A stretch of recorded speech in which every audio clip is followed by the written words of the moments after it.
Hey Blue Table fans, it is time for your studio update, and you're in for a treat today because there's a lot of really cool stuff rolling off the line, but not in Ben's area. Oh yes, there is. Ben really doesn't have anything really exciting out here. Awesome. Over here. Okay, They're go ahead. Oh, hold on. Before we get into that, we had Radio D&D today, which we really should publish that. It's really neat. So anyway, okay, go ahead. So look at these Nurgle guys. All right, so these are like Nurgle Ogre. Yeah. Oh, look at that, just base coats on them. All Forge World stuff. Look at that. This is yeah, it's awesome. What it was called, Mournfang Cavalry. These guys are gonna be all sick and pussy and gooey. Oh, he can't wait. It's gonna be fun. It's great. I was out at the pizza place with Xana and Ben today, and they were like, "We can't imagine going back to regular jobs now." Right? It'd be impossible. It would turn this guy around. This is, I think, from Throne of Tamercon or something like that. These are, oh, these figures are ridiculous. All right, thank you. Yep. All right, that's Ben. Mike is too good to come into work today, so there's that. Here's a new guy. His name is Zane, and he's not sucking it up too bad. Thank you. So he gets a name now. Nice. All right. Yes, you are now level 0.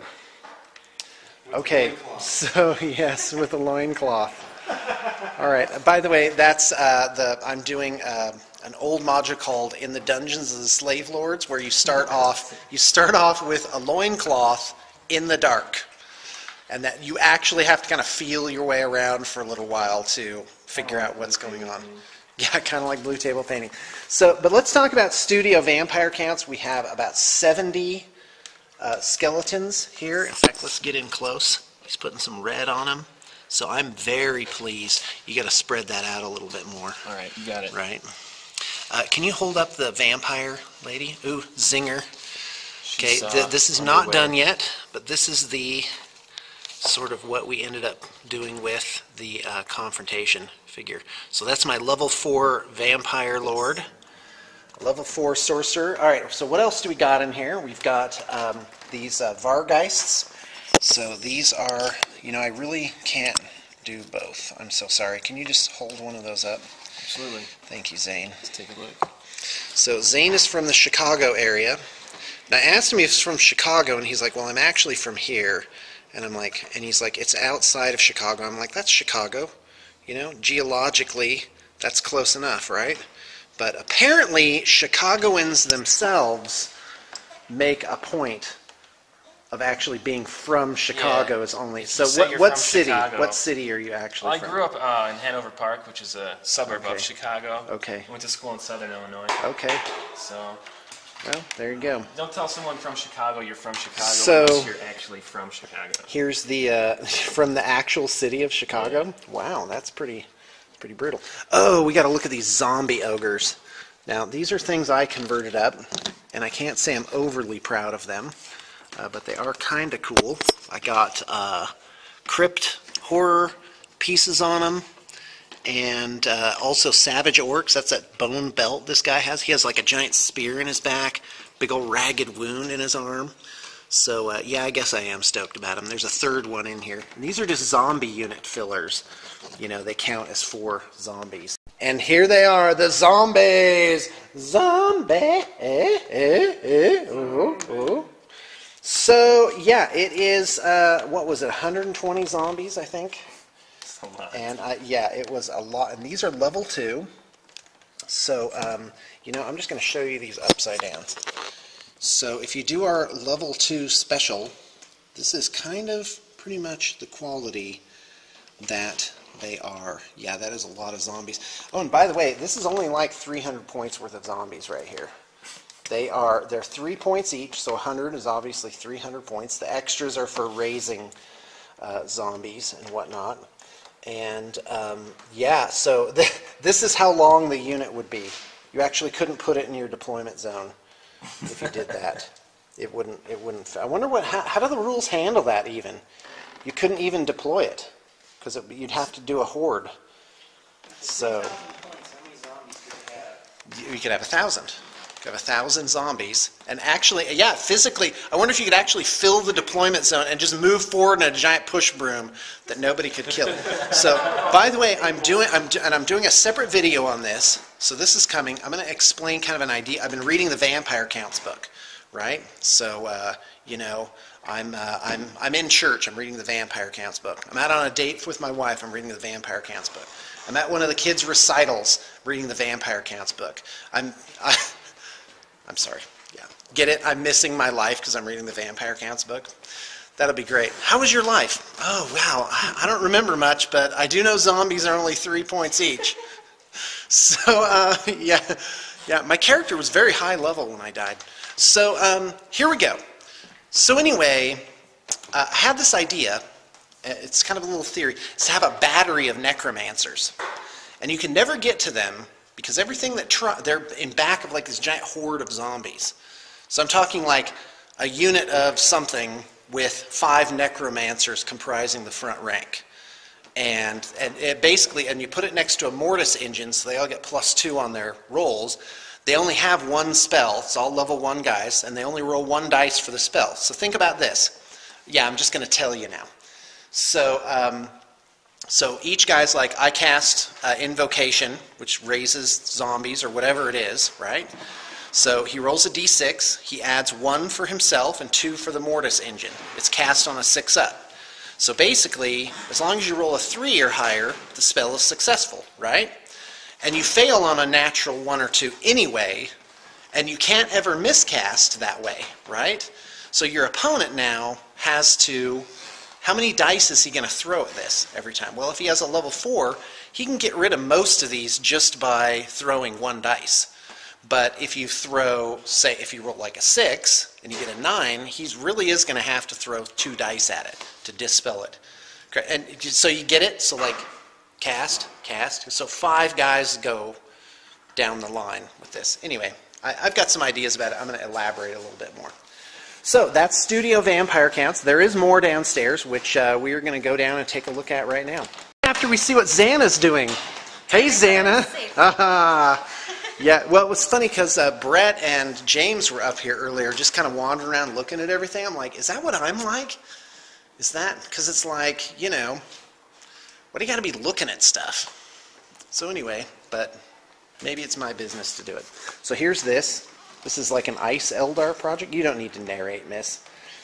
Okay. But yeah, aren't these handsome? I love these night wings. And these things actually kind of flick back and forth. They have moving parts, which makes them very, very, very, very, very hard to put together, but they are really cool. Here's a Wraithseer. So that's what that looks like. So Xana is cracking the whip, making it happen.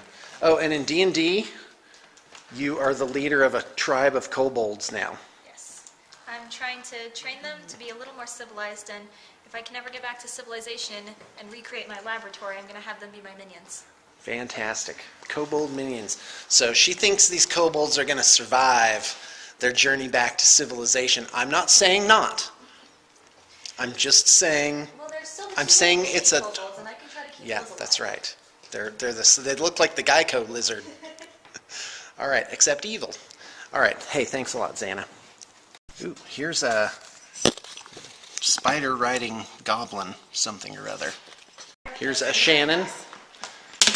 Once they roamed these plains in great herds, now only a solitary Shannon is found, mournfully calling out over the plains.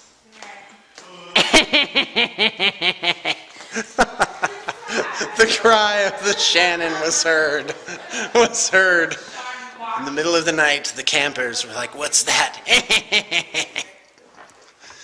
Here's this guy How's it going? pretending to work. Okay, so what's going on? Yeah. What's your Pandora station? What's your Pandora station Skrillex called? right now. What? Skrillex right now. Skrillex? Nice. You have a million stations? Okay, It's give me not the name quite of a one million. of, you name them yourself, right? No, normally I put in like a band name. And Okay. then just go from there. There you go. So here's my little lair for Studio Vampire Counts. And so I've got like bits from all sorts of different ranges. Dark Eldar, ogres, notably. So here's a unit of Black Knights. It's rolling off the line. I just want to show you this banner. So the banner isn't held in the guy's hand. It's on the back of his steed. And I took these Dark Eldar, let me pull him out, like chain things, and they hang on there just about right. And I put this book on the front, a little brazier up top there, so we'll do some undead light, and there's some more Dark Eldar chains. So all in all, I'm quite proud. He does need an arm on there. And the Black Knights, I don't know if they're points efficient. They do have that 2-up save, which is amazing.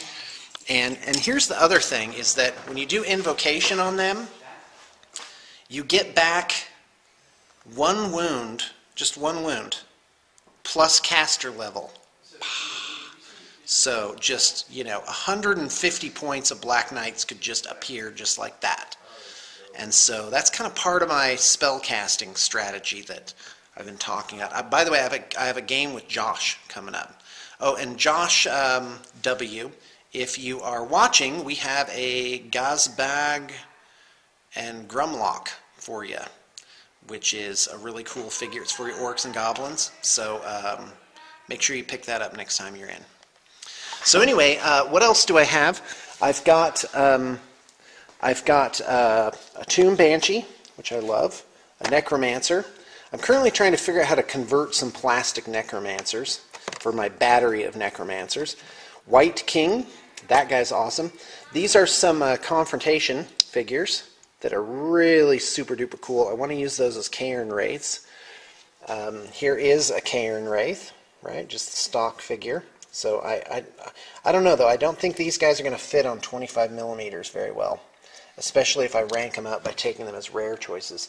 So other than that, this is all that's left to put together for this army. So this plus the whatever they are, the Black Knights, that's pretty much all that's left to do. Except maybe convert up some more convert up some corpse carts. Okay, so here's this thing. This is going to be a Mortis engine. I'll probably want 2 before it's all over, and we actually have the second one here. And as you may notice, haven't put this on the block. Normally I'm like, hey, by the way, if you want to buy this army we're doing, it's available. Snap it up. Nope, this one's not on the block because I want to actually learn how to play it and have a studio army around for a while. But we'll see.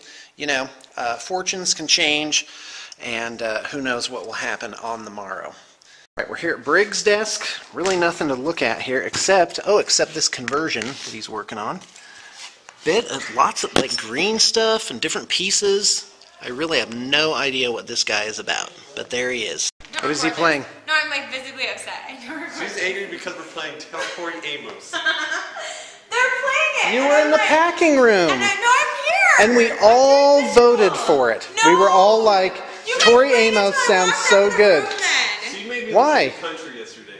Oh, Made you? It was awesome. You she make threatened us my listen life. to techno every Tuesday. Because it's Freaking Make techno us? every You don't Tuesday. like techno? No, but I let you play it. I don't complain about it too much.